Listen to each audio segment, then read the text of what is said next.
Assalamualaikum warahmatullahi wabarakatuh. Selamat pagi dan salam sejahtera untuk kita semuanya. Anak-anakku kelas 10 yang sangat saya banggakan, hari ini kita belajar lagi materi matematika wajib untuk di bab yang ketiga, yaitu bab fungsi. Kita kemarin sudah belajar tentang operasi aljabar fungsi. Hari ini kita akan belajar materi yang kedua, yaitu tentang fungsi komposisi, atau boleh dibaca komposisi fungsi, sama saja ya. Saya tidak akan menjelaskan panjang lebar tentang pengertian fungsi komposisi. Intinya saja ya, langsung saya masuk ke simbolnya. Nanti simbolnya fungsi komposisi adalah seperti ini, bulat kecil. Ini dibaca bundaran ya. Bagaimana bentuknya sifat fungsi komposisi? Bisa dilihat di sini, sifat-sifat komposisi fungsi adalah yang pertama, kalau ada F bundaran G, dia hasilnya tidak akan sama dengan G bundaran F. Maksudnya apa, Bu Aisyah? Dalam fungsi komposisi itu diartikan sebagai memasukkan fungsi yang belakang ke fungsi yang depannya. Memasukkan fungsi yang belakang ke fungsi yang ada di depannya. F bundaran G hasilnya tidak akan sama dengan G bundaran F. Kenapa? Karena di fungsi komposisi tidak berlaku sifat komutatif. Kenapa kok tidak berlaku, Bu Aisyah? Karena dua fungsi ini rumusnya berbeda, anak-anak. Jadi ketika G kamu masukkan ke F dan F kamu masukkan ke G, hasilnya tidak akan sama. Bisa difahami ya? Kemudian yang kedua, F bundaran G bundaran H, dia akan sama dengan F bundaran G, kemudian dikomposisikan atau bundaran H. Ini berlaku sifat asosiatif. Artinya bagaimana? Ketika ada F bundaran G bundaran H, dia hasilnya akan sama dengan F bundaran G bundaran H. Mengerjakan fungsi komposisi, ketika ada kurungnya, yang di dalam kurung selalu kalian kerjakan terlebih dahulu. Kalau modelnya seperti ini, Bu Aisyah, bagaimana? Ingat ya, di fungsi komposisi kita harus mengkomposisikan dua atau lebih fungsi. Bisa dua, bisa tiga. Kalau di materi SMA ini, kita mengkomposisikan dua fungsi atau tiga fungsi. Kalau ada F bundaran G bundaran H, artinya rumus fungsi H, kamu masukkan ke rumus fungsi G dulu, hasilnya berapa, baru dimasukkan ke fungsi F. Kemudian kalau yang ini bagaimana? Kalau ini kamu kerjakan dulu yang di dalam kurung, berarti yang depan dulu. G dimasukkan ke dalam rumus fungsi F, hasilnya berapa? Baru rumus fungsi H dimasukkan ke dalam F bundaran G. Oke, ingat ya, dia tidak berlaku sifat komutatif, namun dia berlaku sifat asosiatif ya. Langsung saja ke contohnya biar kalian paham ya dimaksud Bu Aisyah seperti apa ya. Misalkan Bu Aisyah punya soal nih, diketahui fx-nya punya rumus fungsi x kuadrat dikurangi 2x ditambah 2. Gx-nya dia punya fungsi x plus 1. Kemudian hx-nya diketahui rumusnya adalah x. Yang ditanyakan, tentukan A, f bundaran gx. Saya kerjakan yang A. Sini ya. Jawab yang A adalah F bundaran Gx. Perhatikan baik-baik. Rumus fungsi komposisi adalah memasukkan fungsi yang belakang ke fungsi yang ada di depannya. Berarti kita nulisnya adalah F yang awalnya dia Fx, karena dimasuki fungsi Gx berubah menjadi Fgx. Perhatikan, Gx dimasukkan ke F yang awalnya Fx berubah menjadi Fgx. Saya lanjutkan, F-nya biarkan. Gx sudah punya rumus berapa? X plus 1. Ya, baru diselesaikan. Kalau Fx itu x kuadrat min 2x plus 2, kalau Fx plus 1 tinggal mengganti x yang di sini dengan x plus 1.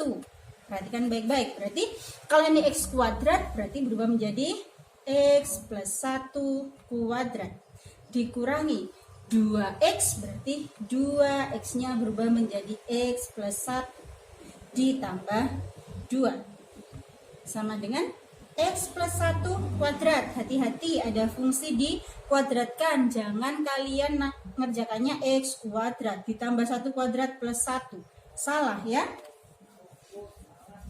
pengkuadratan aljabar ya.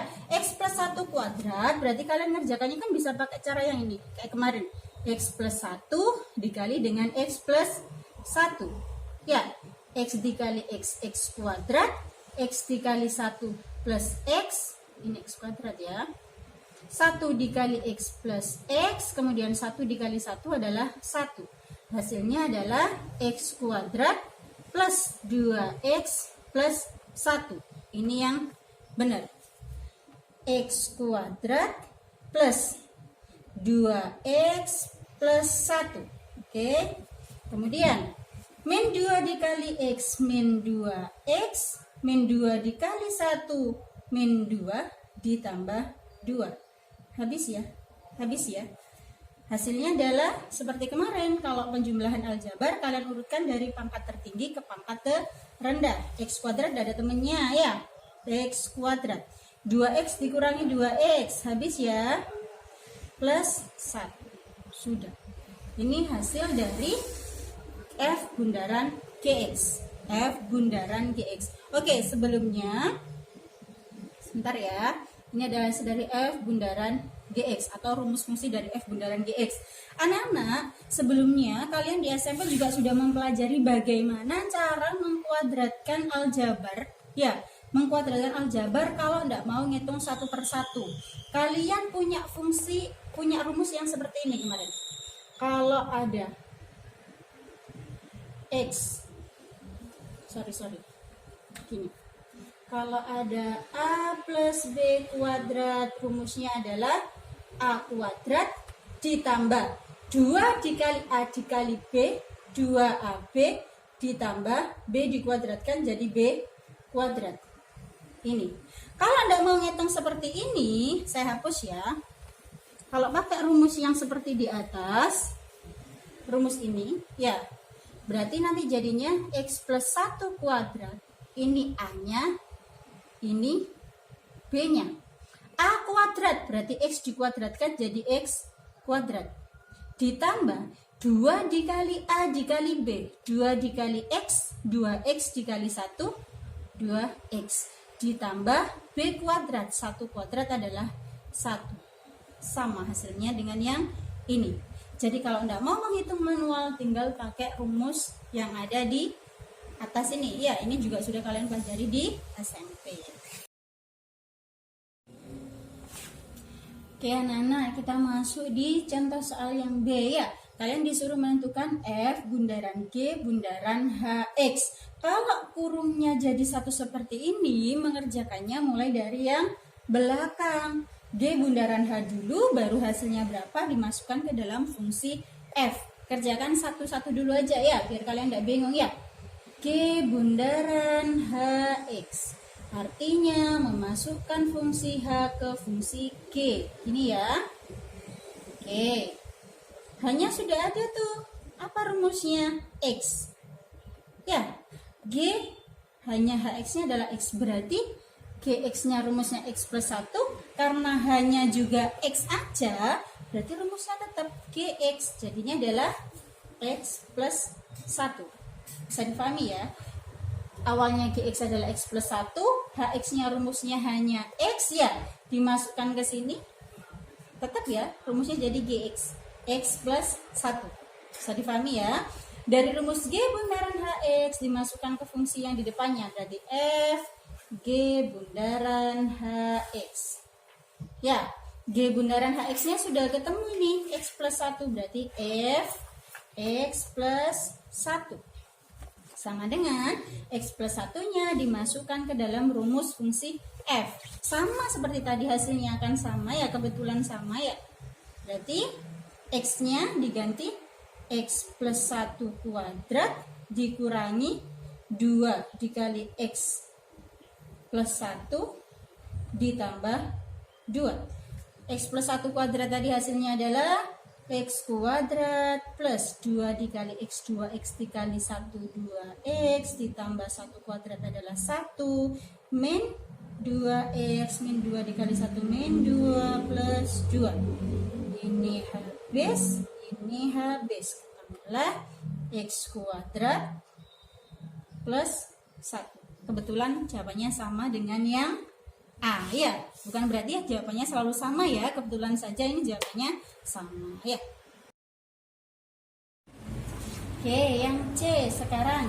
G bundaran F, bundaran HX. Hati-hati anak-anak, ini ada kurungnya ya. Biasa tadi jelaskan di awal, kalau ada kurungnya ya, berarti yang di dalam kurung diselesaikan terlebih dahulu. Kalau G bundaran F yang di dalam kurung, artinya G bundaran F, kalian kerjakan dulu. G bundaran Fx. Memasukkan fungsi F ke fungsi G. Nanti G Fx. Gini ya, sama dengan G, Fx-nya apa anak? X kuadrat ada ya, min 2X plus 2. Yang awalnya Gx itu adalah X plus 1, kalau X-nya berubah menjadi X kuadrat min 2X plus 2, X yang di sini tinggal ganti dengan yang ini. Jadinya adalah X kuadrat min 2X plus 2 ditambah 1. Ketemunya X kuadrat min 2X plus 3. Oke, bisa dipahami ya. Oke, soal yang terakhir yang D ya. Tentukan nilai A agar G bundaran FA sama dengan 2. Anak-anak tadi di yang C kalian sudah mencari rumus fungsi dari G bundaran Fx. Ketemunya adalah X kuadrat min 2X plus 3. Nggak usah ngitung lagi. Kalau yang ditanyakan G bundaran FA tinggal ganti aja X yang di sini dengan A ya. G bundaran FA berarti rumusnya adalah A kuadrat min 2A, X-nya diganti A plus 3 gitu ya. Kemudian kamu disuruh mencari nilai A jika diketahui G bundaran FA-nya sama dengan 2. Ini nilainya adalah 2. Kumpulkan jadi 1 ya. A kuadrat min 2A plus, kalau pindah ke kiri jadi min ya, 3 min 2 sama dengan 0. A kuadrat min 2A plus 1 sama dengan 0. Mencari nilai A kalau bentuknya fungsi kuadrat berarti dia difaktorkan ya. A kuadrat berarti A dikali A. Cari angka. Ketika dikalikan hasilnya 1, ketika dijumlahkan hasilnya min 2. Berapa? Min 1 dengan min 1 kan ya. Min 1 dikali min 1, 1. Min 1 ditambah min 1, min 2. Coba dipelajari lagi cara memfaktorkan di SMP. Diingat-ingat ya. Ini hasilnya adalah 0. Sekarang kalau mencari nilai A, karena ini sama ya, berarti A min 1 sama dengan 0. Berarti nilai A-nya yang diminta adalah 1. Oke, selesai. Nah, ini adalah materi fungsi komposisi dan contoh soal yang kita pelajari hari ini. Semoga bermanfaat. Apabila ada pertanyaan, silahkan ditanyakan ke Bu Aisyah via WA ya. Saya akhiri. Assalamualaikum warahmatullahi wabarakatuh.